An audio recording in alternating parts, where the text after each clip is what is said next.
ፋይናሊ መኪናው ተጋጨን እየሄድን በመንገድ ሳይሆን ቀደም እዚህ ጋር ቀደም በቃ ሰር የነበረበት ነው ሰውየው መጣና ወደ ኋላ ደረገመኝ አልተነካም እኔ ተጎደለኝ እኔ አጨራም ምን የመሰለሽ መኪና መጥተብኝ አብረን ይያ ለምን አንቺ አታስገምጪው ይሄ ምን ያህል ሊሆን ይችላል ለምን እዚህ ሳንዶ አይገምትልን ምን ችግር አለው ሁላችንም እኮ የተጋጨነ ምን ነው ማን ይገምታል ያው ስንት ሊሆን ይችላል እቺ ነው እንት ለማለት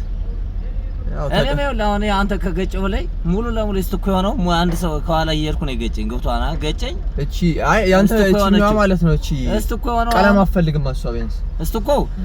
ይሄ አስቀጥቅጨው ነው ይሄማ ክሮም ነው በቃ ባለፈው ሲገጨኝ እንትን ነበር አሁን ምን የደገምኩት ካንተ ጋር ተበላሸ በቃ መቀየር ነው ቶታሊ አይፈልግም ይሄ በቀለም ምናምን የሚመለስማ ቢሆን ያው እንግዲህ እዛ ፋይናሊ ከሰውየው ጋር ከጀርባችን ያለው